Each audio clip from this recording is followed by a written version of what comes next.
Sobat penyintas, pengalaman pahit dialami oleh Entin Suhartini. Ia menjadi salah satu korban banjir bandang dan tanah longsor di Kampung Cigobang, Kabupaten Lebak, Banten. Saat itu hujan turun sangat lebat. Entin dan kedua anaknya sedang berada di dalam rumah. Tiba-tiba saja terdengar suara gemuruh dari arah belakang tempat tinggal mereka. Belum sempat menyelamatkan diri, material longsor segera saja menimbun anak pertama Entin. Waktu itu kejadiannya saya bangun pagi setengah 6 itu air itu udah mengalir deras dari selokan-selokan.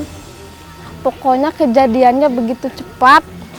Ketika saya melihat ke belakang, ini rumah saya itu berjalan, itu rumahnya berjalan. Enggak waktu lama. Ngelihat ke belakang, mau narik anak saya ke depan, tapi nggak sempet, udah ke bawah longsor. Di tengah kepanikan itu, Entin segera berupaya menolong sang anak. Namun material longsor yang menimbun anaknya yang masih berusia 7 tahun sangat sulit ia singkirkan. Saya mau narik yang gede, mau dibawa keluar, lari, tapi nggak sempet, udah keburu, dari belakang udah keburu nimpa si longsor itu, tanah itu rumah.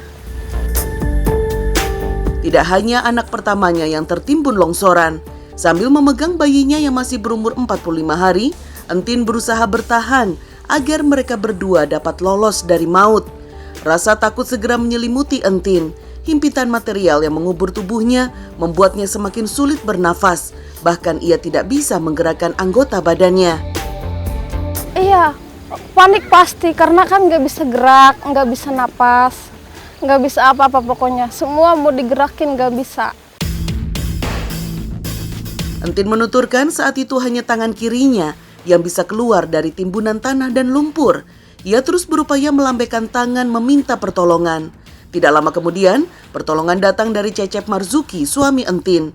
Ia melihat tangan istrinya yang masih bergerak di balik timbunan longsor. Yang bisa minta tolong itu tangan satu bisa ngangkat ke atas, minta tolong. Saya udah nggak sadar kalau saya lagi gendong anak. Tiba-tiba di luar suami saya lihat tangan saya minta tolong. Terus dia langsung cari anak saya yang masih bayi. Terus dia pegang, dikiranya dia batu. Ternyata itu kepala anak saya, kepala yang masih bayi, yang baru umur 45 hari. Alhamdulillah, si bayi sama saya selamat karena suami saya, tapi anak saya yang gede itu yang gak selamat. Setelah proses evakuasi yang memakan waktu cukup lama, alhamdulillah, Entin dan anaknya yang masih bayi berhasil selamat dari timbunan longsor. Entin pun segera mencari keberadaan anak pertamanya. Namun ia harus menerima kenyataan pahit. Takdir sudah menuliskan dan tidak dapat dielakkan. Nisa tidak dapat diselamatkan. Ya rasanya berat banget ya kehilangan anak. Seorang ibu kehilangan anak. Itu sangat berat banget. Meskipun ada yang satu, tapi anak itu nggak bisa digantikan sama yang satunya. Saat kejadian itu, Nisa sedang dalam keadaan sakit. Entin berencana akan membawanya ke rumah sakit untuk berobat keesokan harinya. Namun belum sempat ia bawa berobat, musibah longsor sudah merenggut nyawanya terlebih dahulu. Yang paling merasa terpukul, pas kejadian itu dia lagi sakit. Dia masih lagi sakit, baru rencana hari Rabu itu kita mau berobat hari Rabunya.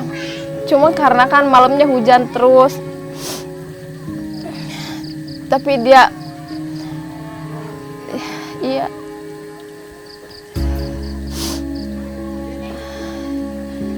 Tadinya dia nggak mau diajak berobat karena dia takut disuntik. Itulah.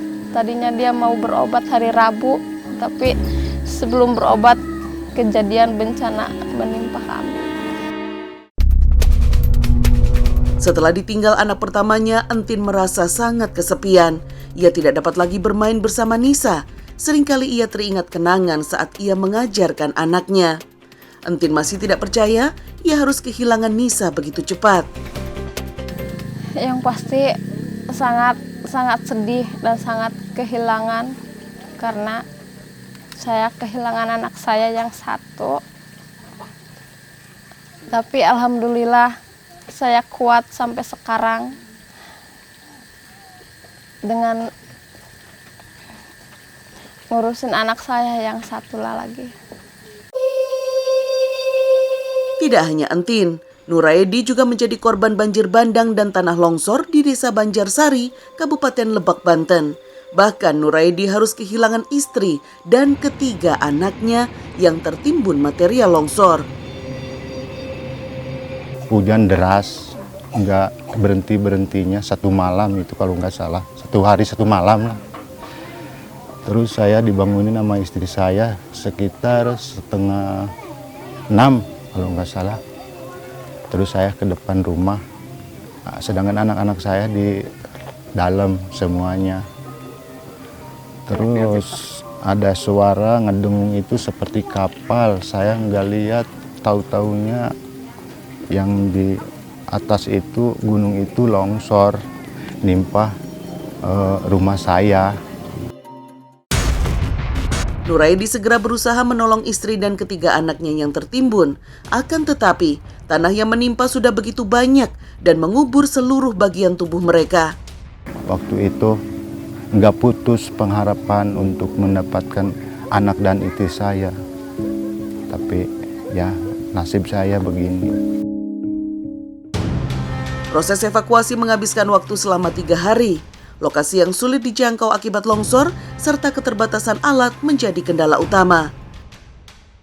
Nuraidi hanya bisa pasrah dan menanti jasad istri dan anaknya segera bisa ditemukan. Istri saya 1, anak saya 3, keponakan saya 1. Itu meninggal semua? Meninggal semua. 3 hari itu baru keangkat.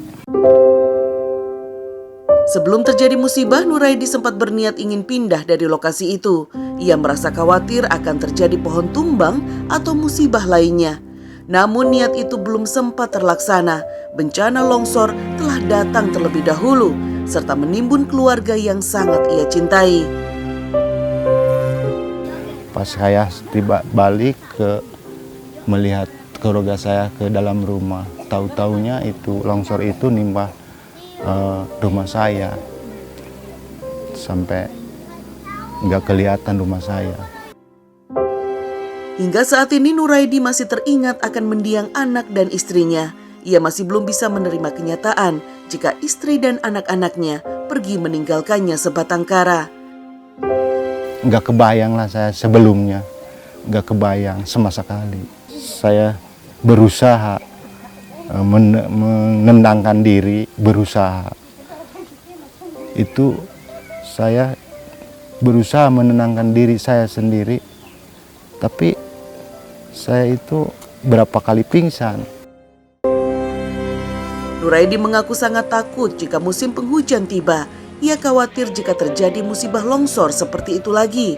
Terlebih dirinya beserta para pengungsi lainnya belum memiliki tempat tinggal yang layak dihuni.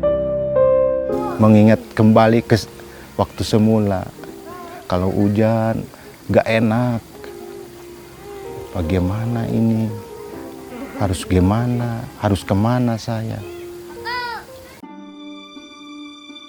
Setelah rumah tinggal yang mereka tempati hancur dilanda longsor, kini Entin beserta suami dan anak balitanya masih menempati tenda pengungsian sementara. Iya, harapannya minta benar-benar diurusin titik terangnya di mana, ditempatinnya di mana. Tidak hanya Entin dan keluarganya, Nuraidi beserta pengungsi lainnya sangat mengharapkan bantuan dari para relawan dan dermawan yang datang, walaupun hanya sekedar beras atau baju yang layak pakai.